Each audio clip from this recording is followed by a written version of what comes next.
Welcome back, everybody. Today, I want to talk about a pretty highly debated topic within the community, and that is who I think is the greatest Pokemon player of all time. And to go along with it, why I absolutely hate that question. So, a couple of problems with the question itself. The first is going to be recency bias. And on the screen, I've got Yamato, Michael Pramawat, and then Tord, three absolutely phenomenal Pokemon players. However, all three of them have come up as the greatest player of all time at different points. And what I mean by that is in 2004, Yamato won Worlds undefeated. 2005, he had a top 8. 2007, he ended up 3rd. So people in this time frame, when you ask them who they thought the greatest player of all time was, it was Yamato. And then in 2016, I think it was 2017, 2018 maybe, Michael Pramawat went on an absolute crazy tear. I think he won 5 or 6 regionals in the time span of about 2 years, and then an Intercontinental Championship as well. And when players go, during that time when the conversation of who the greatest player was, Michael Pramawat's name came up quite a lot. And then, of course, you've got Tord, who won, I think in 1 year, won 3 out of the 4 Intercontinental Championships. And of course, as soon as that happened, everyone's like, well, Tord's the greatest player of all time. Tord's the greatest player of all time. So you struggle with, there's always the recency. What is in people's mind most recently? Or who has the most recent big accomplishments? And I think when you're talking about the greatest player of all time, you've got to look at basically all of Pokemon and not just what's happened in the last couple of months, the last couple of years, or who the hot player of the current time is. The second problem is experience bias. And I remember having this conversation with Kenny Wisdom on who he thought was the greatest player of all time. And I think 8 out of 10 of Kenny's quote-unquote top, in the top 10 were all Washington players. Ross Cawthon, David Cohen, Amelia Botton-Miller. And all those are fantastic players. And you can make good arguments for all of them. But Kenny's entire list was based around people that he knew well, he tested with, were on his team. And that's not to say that Kenny was, I guess, blind by like, oh, Washington players are better than everybody else. But Kenny definitely, these were the people that Kenny knew well and he tested with on a regular basis. So he knew how good of players they were. And maybe somebody like Michael Pramawat or Tord or Yamato, who all deserve to be in that conversation as well, weren't even on Kenny's radar because Kenny doesn't have much experience with them. Very similarly, Jason made an article for Pojo probably 10 years ago on who the top 5 or top 10 players in the world were, and they were all Jason's friends. They were all members of LaFonte. It was like Sammy Sakum, Steven Silvestro, Chris Fulop. Once again, all very, very notable players, but his entire list was people that he knew well, he had experience with, he tested with on a regular basis. And somebody like, say, Ross, for example, who definitely deserves to be in that conversation, wasn't even on Jason's radar because it wasn't somebody that he knew nearly as well. This is a quote from Chuck that I always get a little bit of chuckle out of, and I think sums up this conversation quite a lot. There are 100 players who think they are in the top 25. And once again, whenever you have this conversation, who are the top 5 players of all time, who are the top 10 players of all time, who are the top 25 players of all time, there's hundreds of players who say, oh, I'm definitely in the top 25, or yeah, this is my list, this is the list for sure, there's no way it would be anybody else in this. And it just goes to show how many people feel they should be in that conversation and how hard of a conversation this is to have. Some other considerations: the way the game has changed over time, number of events, size of events, complexity of the game, difficulty of earning a World's invite. Now, let's take, for example, let's say Michael Pramawat or Tord, somebody like that, for example, where nowadays they can play in 9 or 10 regionals a year. I think it's that high. Maybe I'm getting a little ahead of myself. 8 or 9 at least, I think, where they can play in just regional after regional after regional. It doesn't matter if they do bad in, let's say, 7 out of 9. Well, they had good showings at these two, or they did bad at 8 regionals in a row, and then they won 1 regionals. Well, they won a regionals this year. Okay, take that compared to, let's say, back in the day where Alex Presario, for example, only got to play in one regionals a year. So when you're talking about regional accomplishments, you were talking about Alex's 4 or 5 regionals he got to play in during his career versus maybe 40 or 50 that somebody like Michael Pramwat or Tord got to play in. Then again, you take into size of events. Alex Presario was probably playing in 150 player events or regional championships, where somebody like Michael Pramwat or Tord might have been playing in 4, 5, 6, 700 player events. So somebody like they would have had much more events to go to, but they would have been much larger events. Where somebody like Alex might not have had as many events to go to, but they were smaller. How do you consider those? Complexity of the game. This is something I want to tackle in another video, but essentially they put out an article talking to one of the creators, I don't know, maybe 5 or 10 years ago. And basically they talked about how they have made efforts to dumb the game down in recent times to try to make it more accessible to other people. I'm butchering this article completely, and I want to cover it on my own at some point. But essentially, complexity of the game, you could argue it was much harder to play Mullock mirror matches back in 2006, for example, versus playing Pikarom mirror matches today. You take that into consideration. Difficulty of earning a Worlds invite. I will say it, and I'm sure I'll get some hate for saying it, but it was much harder to earn a Worlds invite back in the day. Today, I feel like any halfway decent player is going to wind up with a Worlds invite. Back in the day, it wasn't the case. And to sum it up or put it very shortly, today is it's like running a marathon. You have a start, you have a finish. There's other people on the track, but you're not directly competing against them to get a Worlds invite. You can make arguments for like the top 16 and stuff like that, but generally you're not competing against them for the Worlds invite.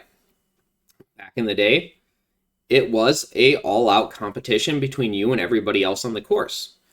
2007, for example, North America, 14 players got Worlds invites that year. 14. That doesn't include the grinders. I think 4 more went in through the grinders, but 14 players from Canada, the United States, and Mexico. A lot of really good players did not get invited that year. Jason Klasinski missed his Worlds invite in 2011. Alex Presario missed his Worlds not Alex Presario. Yamato missed his Worlds invite in 2006. There are a lot of really good players that missed Worlds invites that, to be honest, under today's system, I don't think they would have missed the Worlds invite. So how do you take that, and is that something you take into consideration? And then you come down to cheating. And what kinds of cheating? Does it matter? Is cheating just a hard no? To have a very blunt conversation about this, let's talk about bribing. Igor Costa got banned for bribery. There was literally a PayPal transfer. Everybody knows it happened. Everybody knows he did it. He wasn't cheating in the game, though. Does that take him out of the running for the conversation? Soft cheating, hard cheating. I believe it was 2018. The runner-up got banned for hard cheating, stacking. Andrew Newman's another one. We all remember that Garchomp incident. In my opinion, hard cheating, definitely out the door. Soft cheating is much harder to prove. It's not like somebody is sticking a Greninja on their lap, but there's definitely a lot of professional players that do soft cheating. We had a couple of years ago, for sure, there was a lot of in baiting going around. I'll VS Seeker for this in and just set it on the table. I'll pause to see if you shuffle your hand into your deck. Yeah, I mean, there's some real big name players that were doing BS like that. Does that take them out of the conversation? And then questionable situations. If we're going to call players out for this, Jason Klasinski, for example. In 2013, he, I believe, double attached in the top 16. Personally, I think it was a pure accident. It was a high-pressure game. He had a lot of stuff going on. I think he just got lost track of if he attached or not. He did a second attached. It got caught. They fixed it in the game. Personally, like I said, I think it's a complete accident, but there's other situations too Where I guess to even talk about that one, I like Jason. I grew up with Jason. Obviously, I'm probably going to give him the benefit of the doubt. Maybe somebody else wouldn't. Maybe if I was, like I said, having this conversation with Kenny goes, I don't know, man, that looks a little fishy to me. There was another one that came up, Igor Costa again. I believe it was around 2015. One of the Worlds, I think the one he got third at, there was his top 8 opponent posted a video where Igor played all of his super scoop ups as reverse hollows and took some very weird choices as he drew his prizes. And he just happened to pull basically the cards he needed out of his prizes at the point in the game that he needed them to. Can you prove it? No, because he didn't get banned for it. Does it look super fishy? Yeah, it does. Is any questionable situation just a hard no? Or do you kind of weigh that against other things? Like I said, these are a lot of really, really tough questions, and I think it's hard to have this conversation without personal bias in there. Obviously, my personal bias with Jason, with that questionable situation, I'm going to say, no, I'm going to give him the benefit of the doubt. I think it was an honest mistake. The one with Igor seems a lot fishier to me. But there's probably people that are great friends with Igor that know him really well. They're probably like, no, man, it looks weird. I know it looks bad, but I honestly think this was just a honest mistake here. But that's what makes these conversations so difficult to have. And then the event considerations, Worlds, Nationals, Internationals, how far down do you go? Personally, I base my decision almost entirely off Worlds runs. I think Nationals, Internationals, Regionals, there's so many factors in those events, size, competition level, number of events you can play in.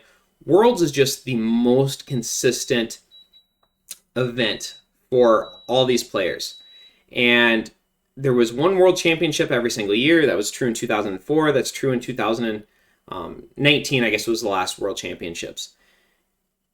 And size-wise, competition-wise, 2004, best players in the world. 2019, best players in the world. Size-wise, I believe they're at least comparable on those things as well. Obviously, I think today they do allow more players in. And then, like I said, the difficulty, you offset that with the difficulty of earning an invite. 2007, there was only 64 players in the Master Division. Versus today, which is much larger, but then again, how much harder was it to earn an invite in 2007 versus 2019? So who do I consider to be the greatest player of all time? For me, it has to be Jason Kluzinski. He won 3 World Championships. Nobody else is even close to winning 3. The closest is a first and a second, and then I guess technically a third, which is Igor Costa. And then I believe the Japanese player from 2019 also has a first with Mega Adino and then a second with Blacephalon. Jason also won a U.S. National Championships. And then he compiled this achievement in the total time span of 9 years, which is another thing to consider. Let's take Michael Pramwat, for example. Michael Pramwat has played this game 17, 18 years. Now, his achievements are, like I said, over a 17-year time span. How do you compare that to somebody like Alex Brasario, who his achievements are over a 6-year time span? 5 or 6 year time span. Do you hold... It's not, Michael Pramwat just had more events to play in. Does that give Michael an edge? How do you factor that in? How do you consider that? Once again, those are all things to consider and conversations to have, but personally with Jason, to do 3 Worlds wins, a U.S. National Championship win, in the time span of 9 years, I don't think we're ever going to see that again. He literally won 3 out of 9 World Championships. And since he missed in 2011, he didn't even play in 9. He won 3 out of the 8 World Championships he played in. He almost has a 50% record of winning Worlds.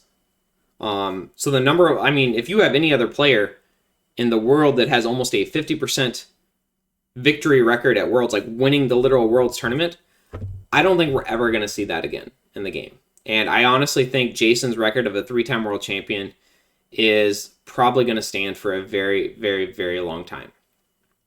I don't know if we'll ever see another player win 3 Worlds again. I think it's very realistic to say we'll see a player win 2 Worlds. I won't say realistic, but I could see it happening. I just don't see 3. And then lastly, what I would like to see happen is Pokemon create a Hall of Fame. And I think this is just a better system overall. I think this would be a good system for everybody. It recognizes player achievements. It has a historical value. Players today that maybe have been playing 1 or 2 years, they might not even know who Jason Kaczynski is. And honestly, I consider that to be pretty sad. And I think as a company, I know Pokemon has to be focused on the future and the continued growth of the brand. But I also would like to see them remember where they came from and honor some of the players that literally built this game for the future players of tomorrow.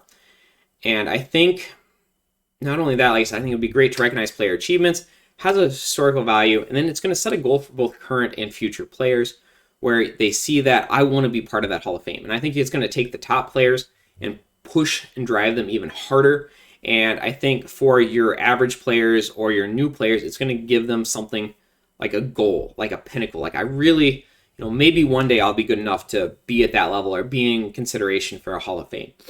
And then tie with that, I would like to see lifetime championship points. And I'm not entirely sure how I would recommend doing this, but essentially for Worlds placements, players are handed lifetime CPs. So let's say, for example, a World Championship win, you get 100 championship points. And every single year, you start with 100 championship points. Take somebody like Jason Kaczynski, who hasn't played competitive Pokemon in, let's say, 6 or 7 years. He comes in automatically with 300 championship points. So if he only has to, if the bucket is 5, let's say you have to get 500 to earn a Worlds invite, Jason's starting out at 300. Maybe second place is 75, third and fourth are both 50, top 8 is 25. I don't know. There's a lot of different ways you could do it. But essentially, not only does this give a goal for players to try to achieve, it adds another really cool thing that Worlds would provide. And on top of that, I think having legacy players or having top players like that is good for the brand and it's good for the company, especially when you basically have separated Worlds into a day 1 and day 2, adding additional players to day 1. And this is not going to dramatically affect the number of players. It's not like they're bringing in like 30 additional players are going to be coming in for this. Like the number of players it would affect is relatively small, but I think it'd be something really cool they could do for the game. But I'm going to go ahead and wrap up the video here. Did you agree with me? Did you disagree with me? Who do you think is the best player of all time? And what are your considerations for that? Go ahead, post it down below. If you haven't already, please like and subscribe to the channel. It's been so great to see the channel grow, and I just like to continue going in that direction. But I'll cut off the video here. I'll catch you in the next video.